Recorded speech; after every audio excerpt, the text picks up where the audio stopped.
Good evening, students.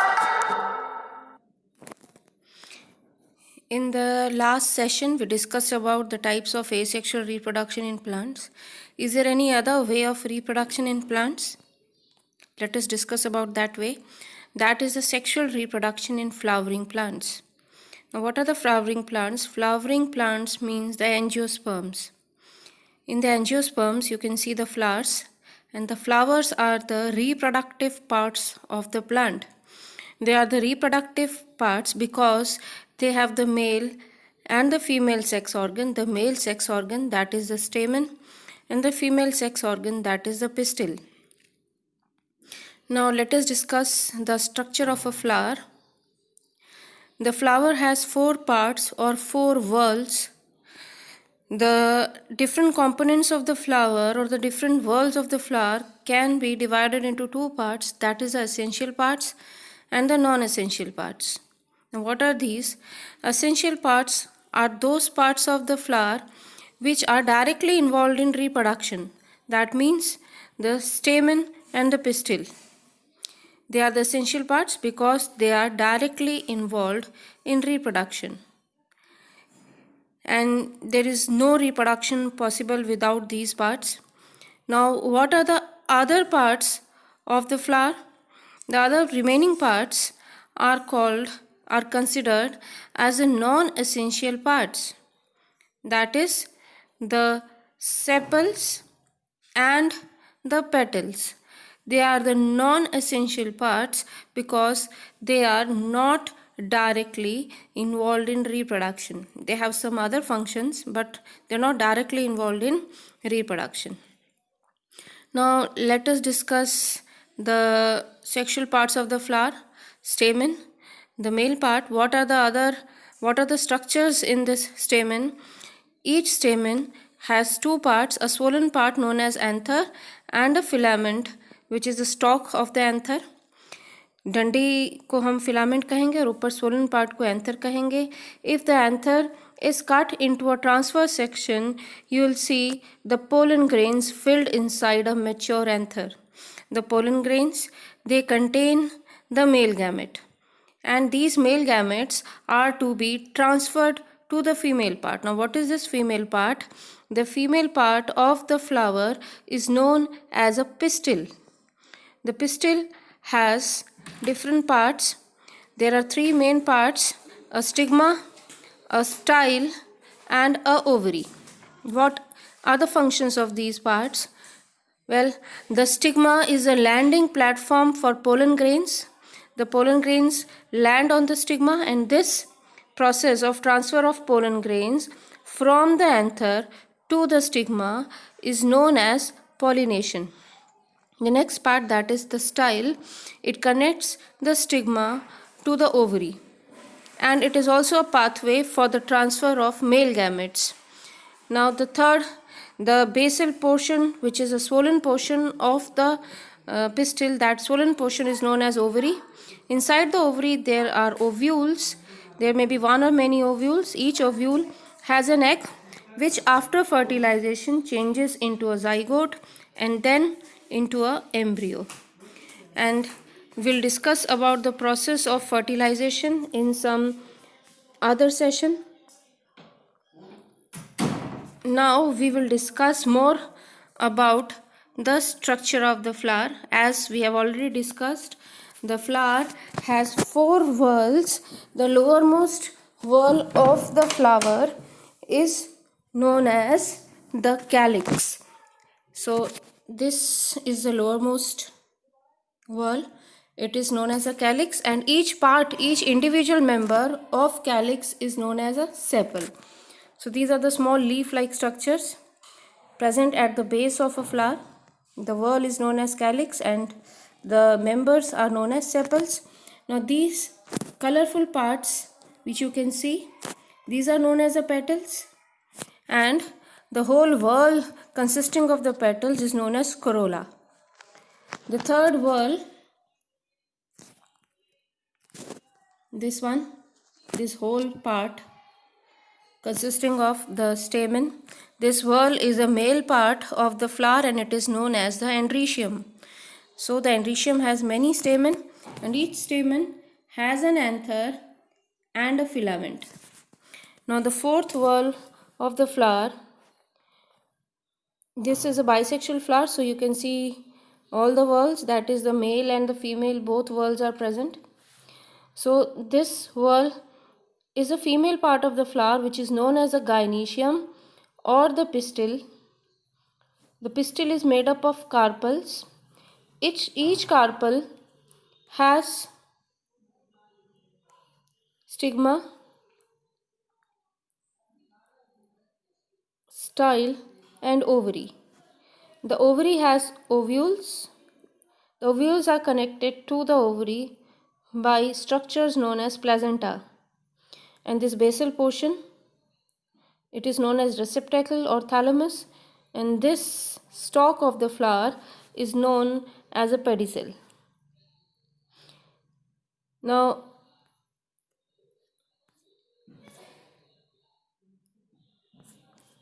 yes, have a look at this particular flower.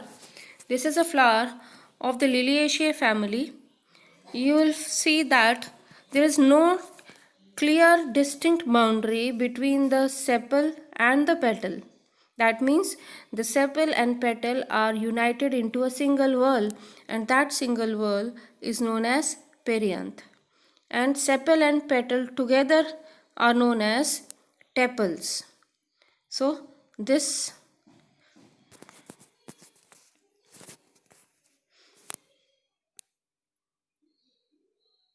is one tepal, another tepal, and this complete whorl is known as perianth.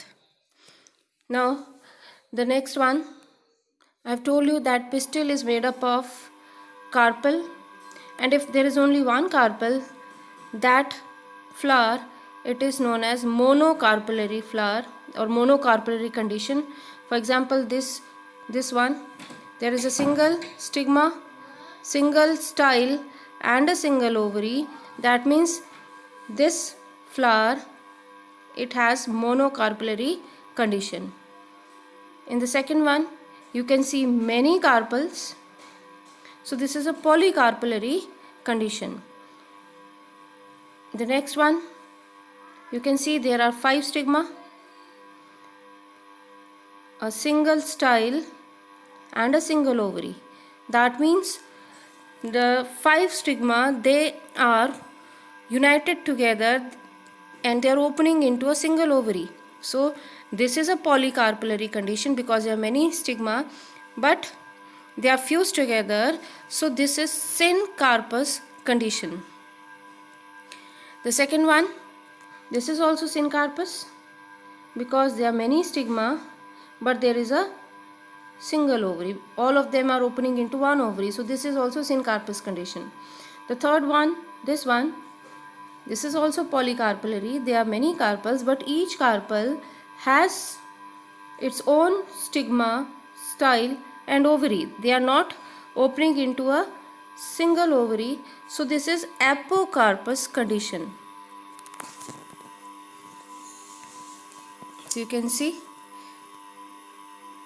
syncarpous if all of them are fused and opening into a single ovary, and apocarpous condition when each carpel has a separate ovary. There are many carpels and they are not opening into a single ovary.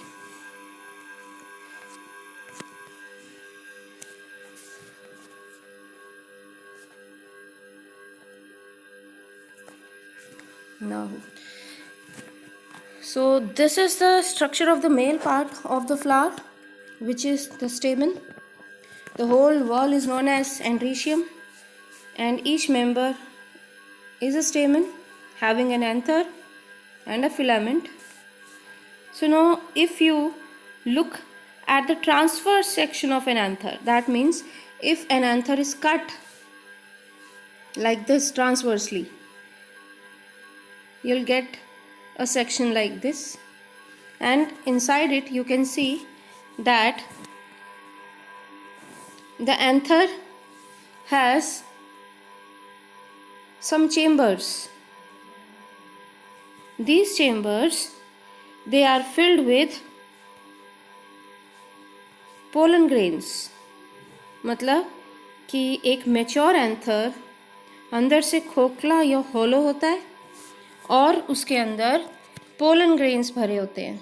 So now what are these chambers known as? These chambers are known as pollen sac. The pollen sac is also known as microsporangium. So here you can see there are 4 microsporangium. 1, 2, 3, 4. The microsporangium is also known as pollen sac. तो यहाँ पर 4 जो खोखले structure हैं anther के अंदर, वो चारों जो हैं वो पोलन सैक हैं, जिनको माइक्रोस्पोरेंजिया भी कहा जाता है. Now let us talk in detail about this. So this one is a section of an anther. This anther is bilobed. Bilobed. What do you mean by bilobed? That means the anther has 2 equal parts. This is one and this is the second one. So that means the anther is divided into 2 lobes. So this is bilobed condition. This is in a mature anther. When the anther is young, it doesn't have these type of structures. We will be discussing about it. Now look at each lobe. This is one lobe. In one lobe you will find 2 chambers, 1 and 2. These 2 chambers are known as theca. That means each lobe is dithecous. So 2 theca in one lobe. There are 2 lobes, so total theca are 4. So each lobe is dithecous, but the anther as a whole is टेट्राथीकस. क्योंकि यहाँ पे 4 theca हैं, एक side पे 2, अगले side पे 2, तो ये टेट्राथीकस है. एक लोब डाइथीकस होगा. There is a longitudinal groove. This one, ये लॉन्गिट्यूडनल ग्रूव्स हैं.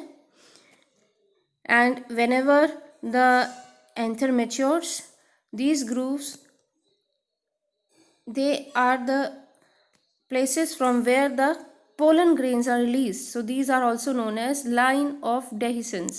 That means यहाँ से ये line break होगी और ये यहाँ अंदर से pollen grains release होंगे.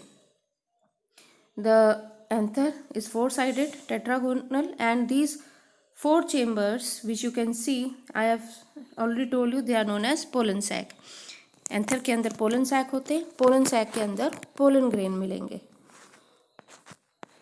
But this is not the case in all the flowers. Some of the flowers they are not dithecous, they are monothecous. For example this one, यहाँ पर आपको सिर्फ जो 2 पार्ट्स दिख रहे हैं, हर एक पार्ट के अंदर सिर्फ एक पोलन सैक होगा. So this one part has only one pollen sac, so it is monothecous. जैसे यहाँ 2 pollen sac थे, ये डाइथीकस था. This one is monothecous. या फिर अगर पूरे एंथर में एक ही लोब हो, if anther has only one lobe and inside that one lobe there is only one pollen sac, so this is also known as monothecous. Such a condition is seen in case of Malvaceae family. गुड़हल family में आपको monothecous condition वाले anther मिलेंगे. एक lobe में एक ही theca होगा. Now some other conditions are also there. For example in Malvaceae family only you will see that all the stamen they are united into one group. जितना भी ये मेल पार्ट है ये एक ग्रुप में है. This condition is known as monoadelphous condition. This one is diadelphous condition. यहाँ पे आपको 2 ग्रुप्स दिख रहे हैं, 1 and 2. स्टेमन 2 ग्रुप में अरेंज्ड है. And the third one is polyadelphous because they are arranged in many groups. So this was about some basic concepts. Now this one, This is about the development of an anther. So, when an anther is formed, that means a young anther. Young anther में आपको कुछ इस तरह का structure दिखेगा. यहाँ पे आपको कोई भी टेट्रा थीकस कंडीशन नहीं दिख रही, मतलब 4 लोब्स नहीं दिख रहे हैं यहाँ पर. लोब्स नहीं, सॉरी, 4 थीका नहीं दिख रहे हैं. सिर्फ एक जो है इस तरह का ये सेक्शन एंथर का काटा हुआ, जैसे खीरा काटते हैं वैसे. तो जो बाहर वाली लेयर है, this outermost layer, this one, it is epidermis. और अंदर जो ये सेल्स भरे हुए हैं, they are the meristematic cells. So in the beginning the anther has only one lobe, सिर्फ एक लोब है. बाहर वाला जो उसका छिलका है, जो लेयर है, वो एपिडर्मिस है. और अंदर जो सेल्स हैं, कोई खोखली कंडीशन नहीं, हॉलो स्ट्रक्चर कुछ भी नहीं है, अंदर सिर्फ सेल्स भरे हुए हैं. And those cells are meristematic cells. As the anther matures, some of the cells below the epidermis, मतलब जो हाइपोडर्मल रीजन है, वहाँ पर कुछ सेल्स, जैसे आपको ये दिख रहे हैं, ये 1 2 3 4, ये हाइपोडर्मिस में, एपिडर्मिस के just under. These cells they differentiate into archesporial cells. As I already told you, ये सारे जो सेल्स थे, they were meristematic cells, undifferentiated cells थे. Now they have differentiated, some of them have differentiated into archesporial cells. Now what do these archaeosporial cells do? They start dividing periclinically. So what do you mean by periclinical division? That means parallel to the periphery. For example, if this is the outer epidermis layer, this is the archaeosporial cell, it will divide like this. That means horizontally, and you will get two cells. The outer cell is the parietal cell, and the inner cell, it is the primary sporogenous cell. So here you can see this outer layer is the epidermis. This one was the archaeosporial cell. It divided into two cells. So you get here, and then this outer cell will again divide and redivide. So you'll get a new layer in between this inner sporogenous cell and the epidermal cell. So this is the inner sporogenous cell, this was the epidermis, and this new layer, this one, it is a layer of parietal cells. It is formed by the division of archaeosporial cells. Archaeosporial cell divide हुए और बाहर की तरफ एक layer बनी, parietal cells की layer. अंदर जो सेल्स बने वो है primary sporogenous cells. Now this layer of parietal cells, it will divide many times by periclinical and anticlinical divisions, and you'll see that many layers develop between this sporogenous, primary sporogenous layer and the epidermis. So epidermis और primary sporogenous layer के बीच में ये जो layers बन गई हैं, ये parietal cells की डिवीजन से बन रही हैं in all the 4 parts. So slowly and steadily the anther will mature into a structure like this. This was a layer of primary sporogenous cells. ये सेल्स थे प्राइमरी स्पोरोजेनस सेल्स, जो divide और redivide हो गए, differentiate हो गए, this one.